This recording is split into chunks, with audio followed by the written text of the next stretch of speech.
Hi అండి, నమస్తే. నేను మీ Anjali. Welcome back to Anjali cooking.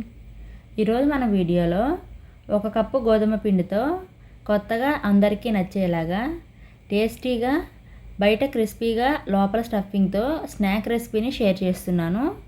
అలాగే వీటిని స్నాక్స్ లాగే కాదండి, మార్నింగ్ బ్రేక్ఫాస్ట్ టైంలో కూడా చాలా బాగుంటాయి. అండ్ ప్రాసెస్ కూడా ఈజీగా ఉంటుంది, అలాగే హెల్దీ కూడా. అంటే కొంతమంది పిల్లలు ఆకుకూరలు తినరు కదా, అలాంటి వాళ్ళకి ఇలా చేసి పెట్టండి, చాలా ఇష్టంగా తింటారు. మళ్ళీ మళ్ళీ చేయమని అడుగుతారు, అంత రుచిగా ఉంటాయన్నమాట. సో ఇక లేట్ చేయకుండా గోధుమ పిండితో కొత్తగా అందరికీ నచ్చేలాగా స్నాక్స్ ఎలా తయారు చేసుకోవాలో చూసేయండి. ఈ వీడియో నచ్చితే మా ఛానల్ను సబ్స్క్రైబ్ చేయండి. ఫస్ట్ ఒక మిక్సింగ్ బౌల్లోకి 1.5 కప్పుల దాకా గోధుమ పిండిని తీసుకోవాలి. నెక్స్ట్ ఇందులోనే మీ రుచికి సరిపడా ఉప్పు కూడా వేసుకోండి. జస్ట్ ఒకసారి అంతా కూడా మిక్స్ చేయండి. మిక్స్ చేసిన తర్వాత నెక్స్ట్ 1 టేబుల్ స్పూన్ దాకా ఆయిల్ని వేసుకోండి. మీరు కావాలంటే ఈ ఆయిల్ ప్లేస్లో బటర్ అయినా తీసుకోవచ్చు. ఈ ఆయిల్ని పిండికి బాగా పట్టించండి, అంటే పైన లేయర్ క్రిస్పీగా రావటం కోసం అన్నమాట. ఆయిల్ని పిండికి బాగా పట్టించిన తర్వాత నెక్స్ట్ ఇందులో 1 కప్పు నీళ్లు తీసుకొని కొంచెం కొంచెంగా పోసుకుంటూ పిండిని బాగా కలపండి. అంటే మనం చపాతీకి పిండిని ఎలాగైతే కలుపుకుంటామో అలా కలపాలి. సో ఒకేసారి నీళ్లు పోయకుండా కొద్ది కొద్దిగా పోసుకుంటూ పిండి కన్సిస్టెన్సీ అనేది చూసుకుంటూ పిండిని ఇలా కలుపుకోవాలి. ఇలా కలిపేసి మూత పెట్టి ఒక 10 నిమిషాలు పక్కన పెట్టేసేయండి. ఈలోపు లోపల స్టఫింగ్ ఎలా ప్రిపేర్ చేసుకోవాలో చూపిస్తాను. దానికోసం ముందుగా స్టవ్ ఆన్ చేసుకొని ఒక ప్యాన్ పెట్టుకొని 2 టేబుల్ స్పూన్ల ఆయిల్ని వేసుకోండి. ఈ ఆయిల్ని బాగా వేడి చేయండి. ఆయిల్ వేడయ్యాక 1/2 టీ స్పూన్ ఆవాలు, 1/2 టీ స్పూన్ జీలకర్ర వేసుకోవాలి. అలాగే 1/2 టీ స్పూన్ అల్లం వెల్లుల్లి పేస్టు, 2 పచ్చిమిర్చిని ఇలా సన్నగా కట్ చేసుకొని వేసుకోండి. ఫస్ట్ ఇవన్నీ లైట్గా ఫ్రై చేయండి. అంటే మనం వేసిన అల్లం వెల్లుల్లి పేస్టు పచ్చివాసన పోయేదాకా వేయించాలి. అల్లం వెల్లుల్లి పేస్టు పచ్చివాసన పోయేదాకా వేయించిన తర్వాత ఒక పెద్ద ఉల్లిపాయని ఇలా చిన్న ముక్కలుగా కట్ చేసుకొని వేసుకోండి. ఈ ఉల్లిపాయ ముక్కలు కొంచెం కలర్ చేంజ్ అవ్వాలి, సో అంతవరకు కూడా వేయించాలి. ఉల్లిపాయ ముక్కలు ఇలా వేయించేటప్పుడే కొద్దిగా కరివేపాకును కూడా వేసుకొని వేయించాలి. ఇప్పుడు చూడండి, ఉల్లిపాయ ముక్కలు సాఫ్ట్గా అయ్యి కొంచెం గోల్డెన్ షేడ్ వచ్చాయి కదా. సో ఇప్పుడు 1 కప్పు దాకా శుభ్రంగా కడిగి సన్నగా తరిగిన తోటకూరను వేసుకోండి. మీరు కావాలంటే ఈ తోటకూర ప్లేస్లో పాలకూర అయినా తీసుకోవచ్చు, లేదా మీకు కావాల్సిన ఆకుకూర ఏదైనా కూడా తీసుకోవచ్చు.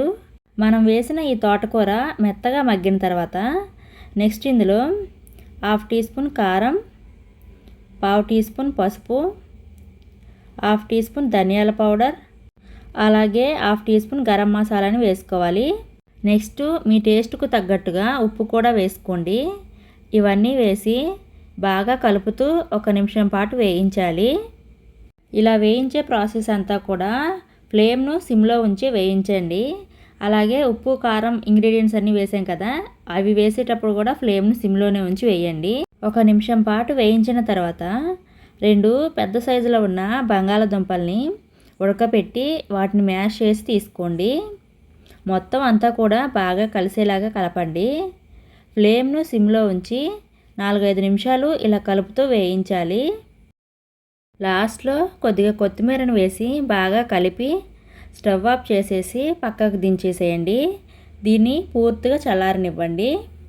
ఇప్పుడు మనం ముందుగానే కలిపి పెట్టుకున్న పిండిని తీసుకొని అందులో నుండి కొద్దిగా పిండి తీసుకోవాలి. పిండి మరి ఎక్కువగా తీసుకోవద్దండి.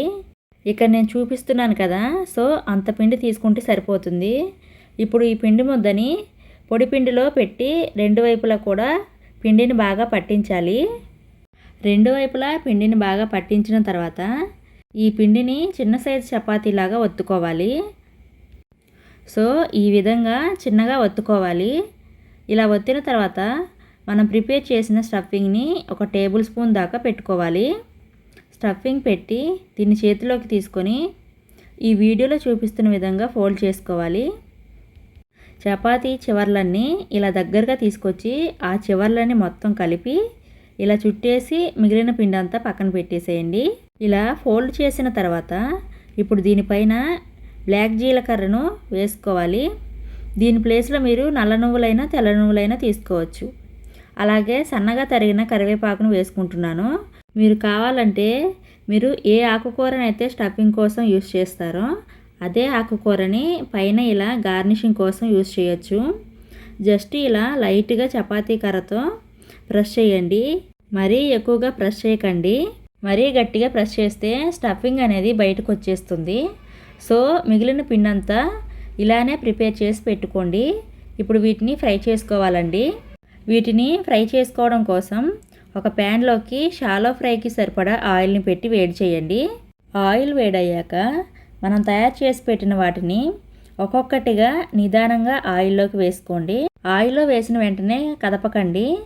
ఆయిల్లో వేసిన 1-2 నిమిషాలకి ఒకవైపు లైట్ గోల్డెన్ షేడ్ వచ్చిన తర్వాత రెండో వైపుకి ఒక్కొక్కటిగా నిదానంగా తిప్పుకొని రెండో వైపు కూడా ఫ్రై చేసుకోండి.